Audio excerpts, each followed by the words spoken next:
రాష్ట్రాల మధ్య ఉన్నటువంటి ఆస్తుల పంపకాలు కావచ్చు, ఉమ్మడి ఆస్తుల పంపకాలు కావచ్చు, వాటర్ షేర్ కావచ్చు, వీటికి సంబంధించి వీళ్ళిద్దరు ముఖ్యమంత్రులు ఇద్దరు కూడా కొంత వీళ్ళిద్దరికి ఉన్నటువంటి గతంలో ఉన్నటువంటి ర్యాపో కొంత కలిసి వచ్చే అంశంగా భావించాలా, లేదంటే కేంద్రం కూడా ఇన్వాల్వ్ అయితే తప్పించి ఇది సార్ట్ అవుట్ అవదంటారా? మీకు బీఆర్కే యాజమాన్యానికి ప్యానెల్లో ఉన్న మిత్రులకు నమస్కారాలండి. అంటే ఒకటండి, దీంట్లో మనం చూడాల్సింది ఏంటంటే రెండు రాజకీయ పార్టీలు, వేరు రాజకీయ పార్టీలు, రెండు వేరు స్టేట్స్, ఇద్దరు వేరు ముఖ్యమంత్రులు. ఈ కలయిక అనేది కంపల్సరీ జరగాల్సిందే ఎక్కడైనా కూడా. ఇది మొదటి కాకూడదు, చివరిది కాకూడదు. ఇది నిరంతరము ఈ అండర్స్టాండింగ్ ఉండాల్సిందే.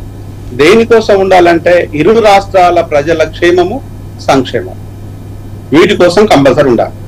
గతించిన ప్రభుత్వాలు రెండు జరిగిన కలయికలు ఎక్కడ కూడా ప్రజల దృష్టికి రాలేదు. వీళ్ళు కలుస్తున్నారు అనే ఒక న్యూస్ తప్పితే ఏం మాట్లాడారు అనే దాన్ని ఎవరు కూడా ఏ పాయింట్ ను రిలీజ్ చేయకపోవడం బాధకరమైన విషయం. ఎందుకు బాధకరమైన విషయం అని చెప్తున్నానంటే, అనేక సందర్భాలలో కలిసినా కూడా అనేక సమస్యలు అలానే పెండింగ్ లో ఉన్నాయి. మరి ముఖ్యంగా నీళ్లు కానీ, లేకపోతే ఇక్కడ ఇరు రాష్ట్రాలకు సంబంధించిన ఉద్యోగుల కొన్ని సమస్యలు కానీ, ఉమ్మడి ఆస్తులు కానీ, లేకపోతే బైఫరికేషన్ చేసిన దాంట్లోపల ఉన్న ఆ చట్టంలో ఉన్నటువంటి లావాదేవీలు కానీ ఏది కూడా ప్రజలకు అందలేదు. ఇది ఆంధ్ర ప్రజలకు అందలేదు, తెలంగాణ ప్రజలకు అందలేదు. ఈ ఇరు రాష్ట్రాల ముఖ్యమంత్రులు అడగాల్సింది ఎవరంటే ప్రధానమంత్రి. కానీ వీళ్ళు ఎవరు కూడా ప్రధానమంత్రికి ఒక్కటిగా కానీ విడివిడిగా కానీ రిప్రజెంటేషన్ చేయలేదు. ఇవి చేయకపోవడం అనేది పెద్ద నష్టమే, రెండు రాష్ట్రాలకు పెద్ద నష్టమే. మరి ముఖ్యంగా వాటర్ సమస్య అనేది రెండు రాష్ట్రాల మధ్యలో ఉన్న చాలా క్లియర్ గా ఉన్న సమస్య. ఈ సమస్యను పరిష్కారం అనేది ఎప్పుడు జరగాల్సిందే, ఎప్పుడో జరగాలి. కానీ గతించిన ప్రభుత్వము ఎలక్షన్ల ముందు జగన్మోహన్ రెడ్డి ఒక డ్రామా ప్లే చేసినట్టుగా అది సరైన విధానం కాదు. ఎప్పుడైనా కూడా ప్రభుత్వాలు అనేది సోదర భావంతో ఉండాలి, ప్రభుత్వాలు అనేది ఇచ్చిపుచ్చుకునే విధంగా ఉండాలి. ప్రజల మధ్య లోపల అన్నదమ్ముల అక్క చెల్లెల సంబంధాలు కొనసాగాలి. మేము ఆ రోజు తెలంగాణ ఉద్యమంలో ఉన్నప్పుడు చేసినప్పుడు కూడా ఒకటే చెప్పాం.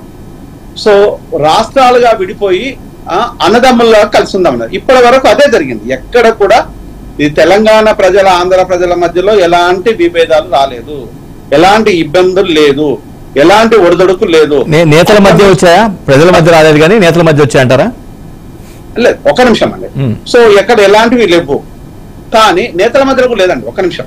సో ఎలాంటి ఇబ్బందులు లేవు, ఎలాంటిది అంటారు. కానీ నేతలు ఇద్దరు ఒక్కరిగా పనిచేసిన కేసీఆర్ గారు, జగన్మోహన్ రెడ్డి మరి ప్రజల సమస్యలు ఎందుకు గాలి కొదిలేశారు అనేది ఇక ప్రధానమైన ప్రశ్న.